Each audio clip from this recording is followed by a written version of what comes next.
Kita sekarang sudah mulai paham betapa pentingnya memahami geopolitik dan geostrategi suatu negara. Langkah-langkah diplomasi negara manapun harus kita pelajari niatnya dan nation interest mereka. Diplomasi suatu negara tersebut terkadang hanya pengalihan. Sesungguhnya negara agresif selalu ingin mendominasi, ingin menang sendiri, ingin surplus kepentingan dari negara lain. Lemahnya diplomasi luar negeri kita, juga lemahnya ketajaman melihat strategi negara lain bisa membuat blunder kebijakan nasional negara kita. Misalnya, ada pejabat negara yang kagum dengan keberhasilan Cina membangun ekonomi, lalu terpesona ingin menjadi seperti Cina, kemudian mepet ke Tiongkok, lalu mengikuti saran Cina tersebut. Ternyata sebuah negara yang diberi saran oleh mereka adalah saran yang selalu menguntungkan Tiongkok. Nggak percaya ya? Misalnya, sebuah negara disarankan membangun infrastruktur jalanan. Katanya hal itu bisa memajukan ekonomi. Ternyata karena produksinya tidak ada, maka infrastruktur tadi isinya barang Tiongkok semua. Bukannya infrastruktur untuk membangun ekonomi negara, tetapi malah menjadi perpanjangan infrastruktur Tiongkok. Bahasa militernya adalah extended quasi territory. Ini adalah bagian dari kolonialisasi 5.0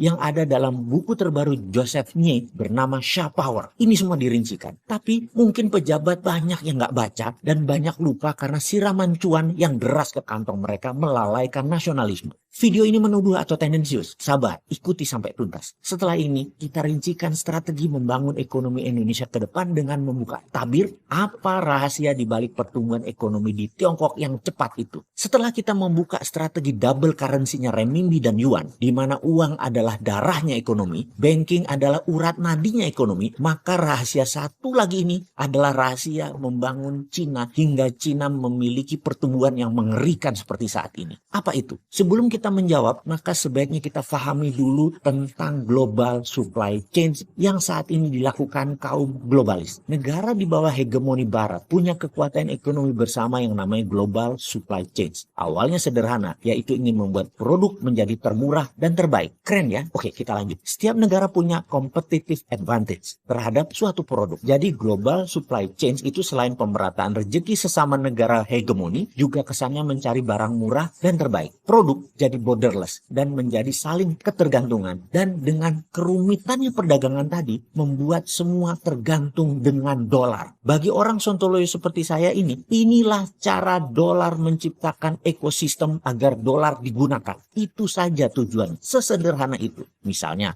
mobil Toyota saja, membangun satu mobil tadi bisa-bisa kaca spionnya dari Rumania, rem, brake-nya itu dari Thailand, kepala pistonnya dari Brazil, karet wiper dari Filipina, tire cord-nya dari Italia. Jadi satu mobil itu bisa dari 40 negara dengan ratusan supplier. Itulah rantai supply produksi dunia. Kemudian global supply chain dipakai sebagai alat penekan penukaran barang lainnya, karena setelah kirim barang tadi daripada kargo kosong, maka mulai diisi dengan barang-barang dari negara satu ke negara yang lain. Pak lihat aja alur logistik ini semua, dan sengaja diciptakan agar menjadi ketergantungan dan sulit dirunut urai lagi. Dunia memang sengaja dibuat ribet agar ekosistem tidak bisa dibongkar sehingga dolar terus berkuasa. Kembali ke cerita awal, apa yang membuat ekonomi Cina kuat setelah menggunakan dua mata uang dan banking system, yaitu UKM yang dibuatkan rantai produksinya. Jadi di Cina adalah gabungan perusahaan-perusahaan kecil-kecil terkonsolidasi satu dengan yang lainnya. Setiap produsen UKM hanya memproduksi satu barang, sangat spesial. Mulai dari perancangan, detail engineering, perakitan, semua disuplai oleh UKM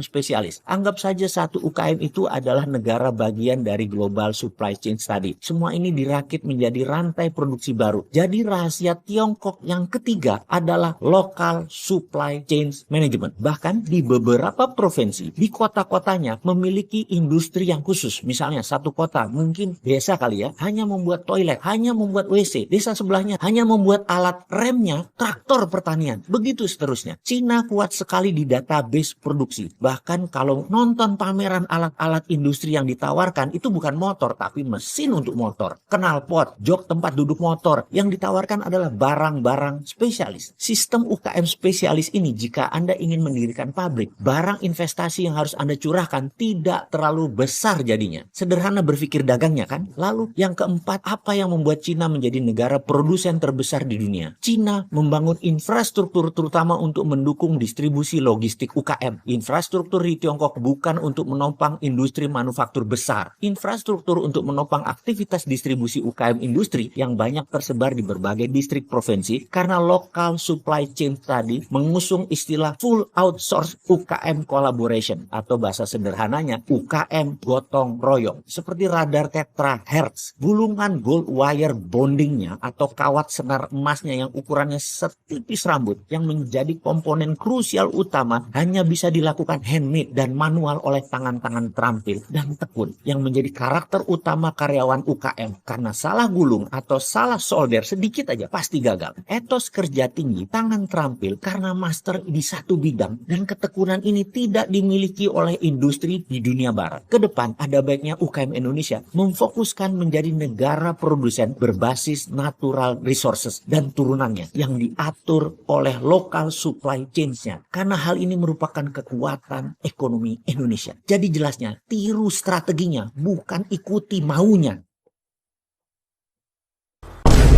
Time to plan and action. Sudah terlalu banyak isu ekonomi buruk di negara ini. Stop, saatnya Anda tahu wealth profile bisnis yang cocok untuk kepribadian Anda dan menambah penguasaan baru dalam mengelola cash flow Anda. Ambil peluang ini, ikuti Bos Mentor 2023. Solo, Malang, Tangerang, Road to Billionaire. Selamat bergabung.